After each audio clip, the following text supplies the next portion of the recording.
Hello student, मैं पल्लवी स्वागत करती हूँ अपने यूट्यूब चैनल एजुकेशन लवर में। आज हम सब आधुनिक हिंदी काव्य विविधा के MSD 2 के एक कविता नक्सलवाड़ी पढ़ने जा रहे हैं। इसके जो कवि हैं उनका नाम है कवि धूमिल और ये नक्सलवाड़ी कविता एक सामाजिक कविता है। कवि यहाँ बदलती हुई सामाजिक व्यवस्था का प्रतिलोकन किए हैं। स्वतंत्रता के पूर्व सब लोग आज़ादी को आज़ादी उनका उद्देश्य था, पर आज़ादी मिली तब लोगों के बीच जो उत्पन्न हुआ उनके बीच जैसे वो बेघर हो गए, वो कितने लोगों की जानें भी चली गई, सब लोग बर्बाद भी हो गए, कितने लोग अपने अपने बीच में दुश्मनी रख लिया और नक्सलवाद, माओवादी, आतंकवादी ये सब की भी ये सब भी आने लग गई, ये भी उत्पन्न हो गए।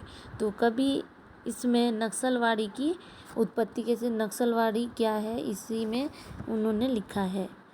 नक्सलवाड़ी का मतलब ये होता है कि ये एक ऐसा सिद्धांत होता है कि या मत या सिद्धांत है जो कि सामाजिक बराबरी तथा व्यवस्था का परिवर्तन के लिए हिंसा को भी अपनाया जाता है। तो नक्सलवाड़ी इसको कहा जाता है। तो चलो कविता शुरू करते हैं। सहमति नहीं, यह समकालीन शब्द नहीं है, इसी बालिंगों के बीच चालू मत करो। जंगल से जिरह करने के बाद उसके साथियों ने उसे समझाया कि भूख का इलाज नींद के पास है। ये जो समकालीन शब्द है ये आज का सहमति नहीं, यह समकालीन शब्द नहीं है, यानी जो सहमति है ये अभी की शब्द नहीं, ये तो बहुत पहले का है, ये हमें पता है, ये बहुत पहले का है। इसको तुम अपनी जो संसद है बालिंगों के बीच, यानी जो बूढ़े वयस्क नेताएं हैं उनके बीच मत चालू करो, उनके बीच ये शब्द चालू मत करो, ये तो पहले से ही प्रयोग होते आ रहा है। तुम चाहे अच्छा सोचो चाहे बुरा सोचो, यहाँ के व्यवस्था जो है राजतंत्र का, इसको कोई भी सहमति नहीं देगा। ये यहाँ पे बोलने चाह रहे हैं कभी। जंगल से जिरह के बाद करने के बाद उसके साथियों ने, यानी जब ये संसद, जंगल को इन्होंने संसद के साथ तुलना की है। जब संसद से आए तब उनके विरोध करते, यानी उनको समझाते हुए उनके दोस्तों ने बोला कि भूख का इलाज है कि तुम थोड़ी देर सो जाओ तो भूख मर सकती है, पर जब तुम्हारी नींद खुल जाएगी तभी फिर से भूख चालू हो जाएगी। यही इन्होंने समझाया था। यानी कभी यहाँ किस प्रकार से जो विरोधीवासी है, जो नक्सलवाड़ी हैं, उनके विरोध को कैसे इन्होंने यहाँ पे दर्शाया है। मगर इस बात से वह सहमति नहीं था कि विरोध के लिए सही शब्द टटोलते हुए उसने पाया कि वह अपनी जुबान सहुआइन की जांघ पर भूल आया। फिर भी हकलाते हुए अब उसने कहा, मुझे अपनी कविताओं के लिए दूसरे प्रजातंत्र की तलाश है। सहसा तुम कहोगे और फिर एक दिन पेट के इशारे पर प्रजातंत्र के बाहर आकर वाजिब गुस्से के साथ अपने चेहरे से कूदोगे और अपने ही घूंसे पर गिर पड़ोगे। प्रस्तुत कविता में कवि कहना चाह रहे हैं कि जो विरोधाभासी है, यानी जो विरोध कर रहा है, वो इसी बात से सहमति नहीं है और वो अपने ही शब्द खोज रहा है, यानी टटोल रहा है, और वो किसी के बात से सहमति नहीं हो रहा है। वो अपनी पर वो सोच रहा है कि वो सहुआइन, यानी एक जो स्त्री चरित्रहीन, यानी जो आचरण से व्यवहार से ठीक ना हो, उसी प्रकार की स्त्री के जांघ पर वो अपने भूल आया है अपने आप को, और वो फिर हकलाते हुए यानी वो याद करते हुए हकलाते बोल रहा है कि मुझे इस प्रजातंत्र में कोई यानी प्रजातंत्र मुझे अच्छा नहीं लग रहा है और मैं किसी दूसरे प्रजातंत्र की तलाश में हूँ।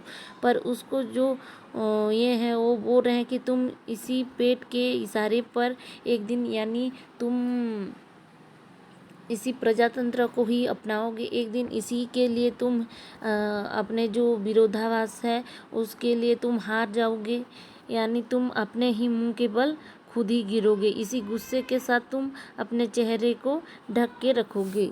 यही यहाँ पे बताया गया है। नेक्स्ट पंक्ति में, क्या मैंने गलत कहा? आखिरकार इस खाली पेट के सिवा तुम्हारे पास वह कौन सी सुरक्षित जगह है जहाँ खड़े होकर तुम अपने दाहिना हाथ की साजिश के खिलाफ लड़ोगी? यानी कभी यहाँ बोल रहे हैं कि मैंने कुछ गलत कहा क्या, कि तुम खाली पेट के सिवा तुम्हारे पास कोई यहाँ सुरक्षित जगह नहीं है, खुद भी तुम सुरक्षित नहीं हो, तुम जहाँ खड़े हो वहाँ भी तुम सुरक्षित नहीं रहोगी। तुम अपनी दाहिना हाथ यानी जो कमजोरी है तुम्हारा उसी को ही तुम अपने खिलाफ ही यानी तुम्हारी जो कमजोरी पॉइंट है उसी को ही तुम साजिश बनाकर लड़ रहे हो, पर तुम्हारी जो कमजोरी है वो एक दिन टूट जाएगा। कभी यहाँ पे यही बताना चाह रहे हैं। यह एक खुला हुआ सच है कि आदमी दाएं हाथ की नैतिकता से इस कदर मजबूर होता है कि तमाम उम्र गुजर जाती है मगर गाड़ सिर्फ बाएं हाथ धोता है। यानी लोगों की जो अच्छा काम करते हैं वो हमेशा दाएं हाथ में करते हैं और जो यानी उनके कुकर्म सुकर्म हमेशा दाएं हाथ से होती है, कुकर्म हमेशा बाएं हाथ में होती है। सारी उम्र उनकी निकल जाती है अच्छे कर्म करने के लिए, पर कभी भी वो अच्छे यानी उनका सारा ध्यान हमेशा दाएं हाथ पर रहता है, पर उनकी मजबूरी हो जाती है कि बाएं हाथ से भी कुछ काम करें। यानी हम सोचते हैं कि हम हमेशा अच्छे कर्म करते रहें, पर ऐसी भी कुछ कमजोरियां रहती है अपनी भूखमरी मिटाने के लिए, यानी हमारी जो प्रजातंत्र है उसको यानी अच्छे करने के लिए हमें कुछ ऐसे भी अपनाना पड़ता है कुछ काम कि हम कुकर्म के तरफ यानी हमें कुछ मजबूरी में भी करना पड़ता है। तो नेक्स्ट पंक्ति में, हवा भी बुझ चुकी है, सारे इश्तिहार उतार लिए गए हैं, जिसमें कल आदमी अकाल था, वक्त के फालतू हिस्से में छोड़ी गई पालतू कहानियों देश प्रेम के हिज्जे भूल चुकी है और वह सड़क समझौता बन गई है जिस पर खड़े होकर कल तुमने संसद को बाहर आने के लिए आवाज़ दी थी। नहीं, अब वहाँ कोई नहीं है, मतलब कि इबारत से होकर सब के सब व्यवस्था के पक्ष में चले गए हैं। लेखपाल की भाषा के लंबे सुनसान में जहाँ पालों और बंजर का फर्क मिट चुका है, चंद खेत हथकड़ी पहने खड़े हैं। यानी यहाँ की जो हवा है वो भी बहना बंद कर दिया है, यानी समाप्त हो गया है।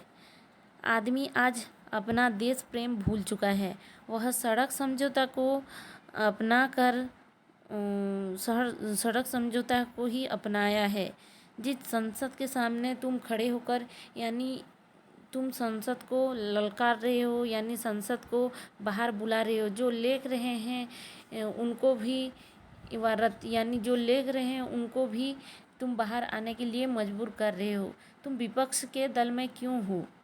लेखपाल के जो भाषा है वो लंबे सुनसान में जहाँ पालो और बंजर का फ़र्क मिट चुका है, इस जगह पे जहाँ संसद के बाहर तुम खड़े होकर तुम आवाज़ दे रहे हो, सब लोग छोड़ छाड़ के बाहर आ गए हैं, पर तुम्हारा ही नुकसान है। इस जगह पे सारे बंजर ज़मीन जो थे वो बंजर बन चुके हैं, जितने भी अच्छे लोग यानी बंजर बन चुके हैं, जो चंद कुछ थे अच्छा उनको हथकड़ी लग गई है।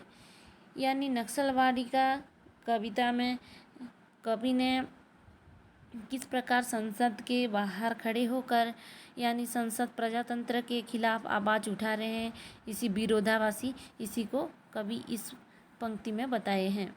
तो नेक्स्ट पंक्ति में, और विपक्ष में सिर्फ कविता है, सिर्फ इज्जत की खुली हुई किस्मत में एक उस्तरा चमक रहा है, सिर्फ मंगी का एक झाड़ू हिल रहा है, नागरिकता का हक हलाल करती हुई गंदगी के खिलाफ। यानी कभी यहाँ जो विपक्ष दल हैं वो देख रहे हैं विपक्ष होकर भी यानी विपक्ष दल में रहकर भी जो गलत है उसके खिलाफ आवाज़ नहीं उठा रहे हैं। जो अपने किस्मत है वही सोचकर उन्होंने चमका कर रखे हैं, यानी वो आवाज़ बिल्कुल भी नहीं उठा रहे हैं।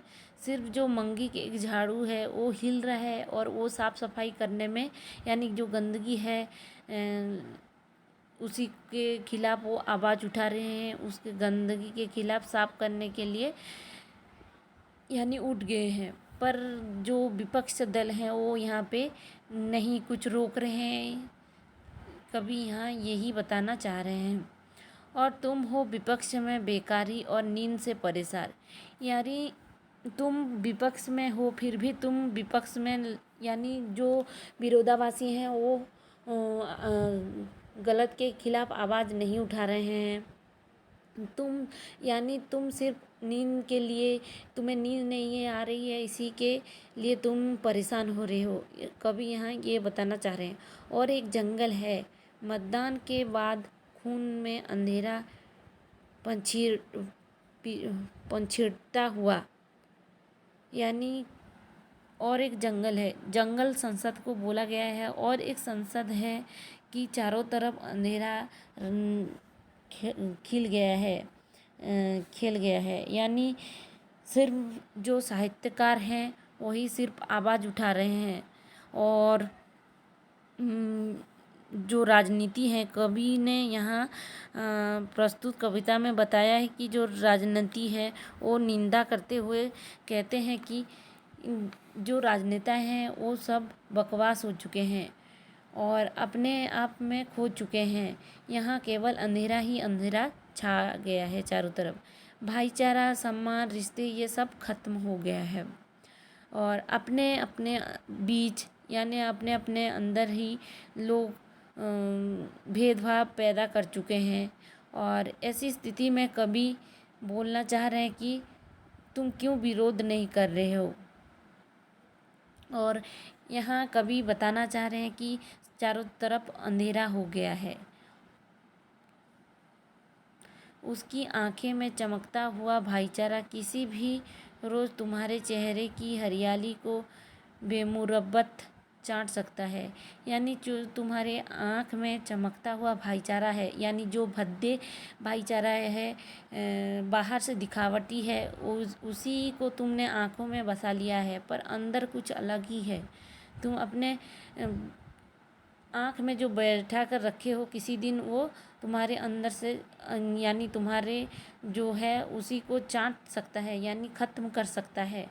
इसी को कभी यहाँ बताना चाह रहे हैं। खबरदार, तुमने तुम्हारे परिवार को नफ़रत के उस मुकाम पर ला खड़ा किया है कि कल तुम्हारा सबसे छोटा लड़का भी तुम्हारे पड़ोसी का गला अचानक अपनी स्लेट से काट सकता है। क्यों मैंने गलत कहा?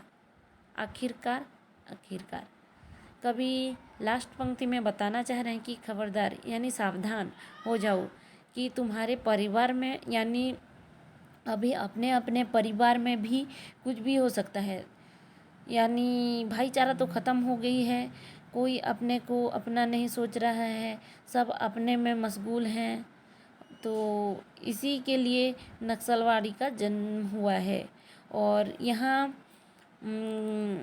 जो अपने ही लोग हैं अपने का गला काट सकते हैं, कोई यहाँ सुरक्षित नहीं है। फिर कभी बोल रहे हैं कि पूछना चाह रहे हैं कि मैंने कुछ गलत कहा? आखिरकार यानी मैंने कुछ गलत कहा, बोल रहे हैं कि मैंने जो भी बोला वो क्या कुछ गलत कहा क्या? और लास्ट में वो बताना चाह रहे हैं कि वो फिर से देश प्रेम को भावना को कायम रखना चाहते हैं। और इस प्रकार कवि ने अपनी कविता के क्रांतिकार कवि ने देश के बलात्कार भाव के प्रति आवाज़ उठाई है, देश की एकता और अखंडता के प्रति आवाज़ उठाई है, मानवीयता के प्रति आवाज़ उठाई है कवि ने। जैसे कवि चाह रहे हैं कि सामाजिक जो व्यवस्था है उसके प्रति कैसे बदलाव आए, सब लोग कैसे एकजुट होकर रहें, इसी के लिए उन्होंने ये नक्सलवाड़ी कविता लिखी है। तो आज के लिए कविता इतना ही। नेक्स्ट मिलते हैं नेक्स्ट कविता में। अगर आप सबको मेरी वीडियो अच्छी लग रही है तो लाइक शेयर एंड सब्सक्राइब करना ना भूलें।